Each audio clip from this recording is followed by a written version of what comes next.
Salam sejahtera bagi kita semua. Perkenalkan, nama saya Renaldo Octaviani Borwaritonang dari Program Studi Pendidikan Masyarakat, Fakultas Keguruan dan Ilmu Pendidikan. Baiklah, di sini saya akan mempresentasikan hasil resensi yang telah saya baca. Identitas buku, judul buku Landasan Pendidikan, penulis oleh Dr. Pupu Saiful Rahmat MPD, desain cover oleh Ahmad Fakhri, tebal buku 168 halaman, ISBN 976-623-365-0540, penerbit oleh Skopindo Media Pustaka, tahun terbit pada tahun 2021. Hakikat manusia. Menurut bahasa, hakikat artinya kebenaran atau sesuatu yang sebenar-benarnya, atau asal segala sesuatu. Dapat juga dikatakan hakikat itu adalah inti dari segala sesuatu atau yang menjadi jiwa sesuatu. Karena itu dapat dikatakan hakikat adalah syariat inti dan jiwa dari suatu syariat itu sendiri.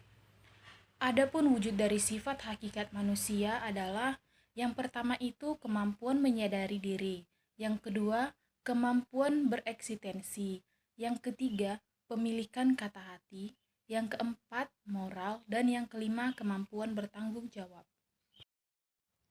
Adapun dimensi manusia sebagai berikut. Yang pertama ada dimensi individual. Dimensi individual yang membentuk seseorang sebagai individu yang unik. Dimensi ini mencakup berbagai elemen yang berhubungan dengan karakteristik pribadi, potensi, serta perkembangan diri seseorang. Yang kedua itu ada dimensi sosial. Dimensi sosial ini berhubungan dengan kemampuan seseorang untuk berinteraksi, berkomunikasi, dan membangun hubungan dengan orang lain. Yang ketiga ada dimensi susila. Dimensi susila berkaitan dengan aspek-aspek moral dan etika yang memandu perilaku seseorang dalam masyarakat. Yang keempat, dimensi agama. Dimensi agama ini berkaitan dengan keyakinan, nilai, dan makna hidup yang dianut oleh seseorang. Teori evolusi mengatakan bahwa alam ini termasuk manusia yang berada di dalamnya berkembang secara evolusionis, berubah, atau berkembang secara perlahan dari makhluk hidup yang sangat sederhana yang berkembang sedemikian rupa menjadi makhluk hidup yang lebih kompleks. Manusia dapat dikatakan sebagai makhluk sosial karena beberapa alasan, yaitu yang pertama, manusia tunduk kepada norma sosial. Yang kedua, perilaku manusia mengharapkan penilaian dari orang lain. Yang ketiga, manusia memiliki kebutuhan untuk berinteraksi dengan orang lain. Yang keempat, potensi manusia akan berkembang bila ia hidup di tengah-tengah manusia, yaitu masyarakat. Pengertian pendidikan. Perkembangan peradaban manusia semakin lama semakin maju, menuntut perkembangan dalam berbagai bidang termasuk dalam ilmu pengetahuan, khususnya berkaitan dengan teori-teori pendidikan. Meskipun demikian, pendidikan berlangsung tanpa menunggu adanya keseragaman dan teori pendidikan.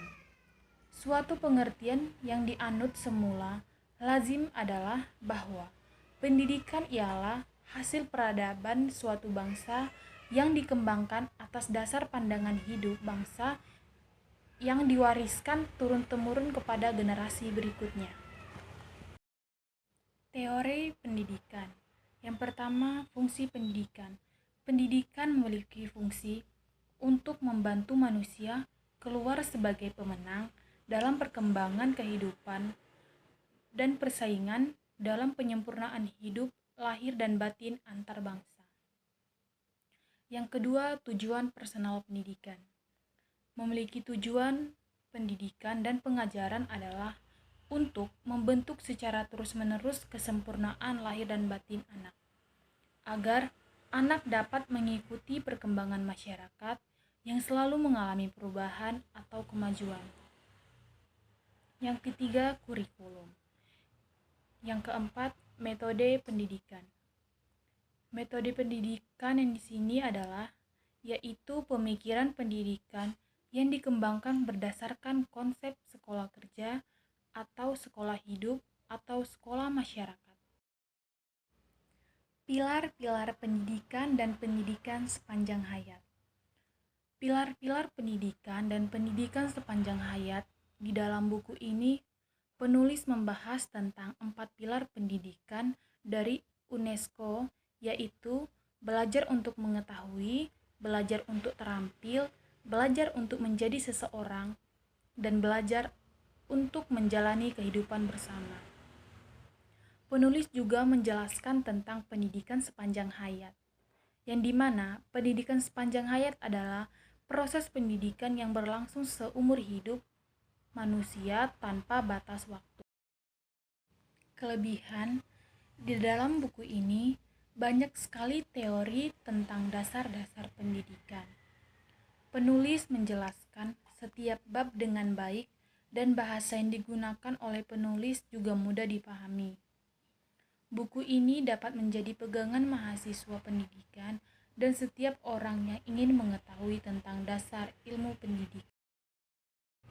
Kekurangan, di dalam buku ini terdapat beberapa topik yang dijelaskan dengan kurang mendalam. Buku ini mungkin sedikit sulit untuk dipahami oleh orang-orang yang ingin mempelajari tentang masalah pendidikan sehari-hari.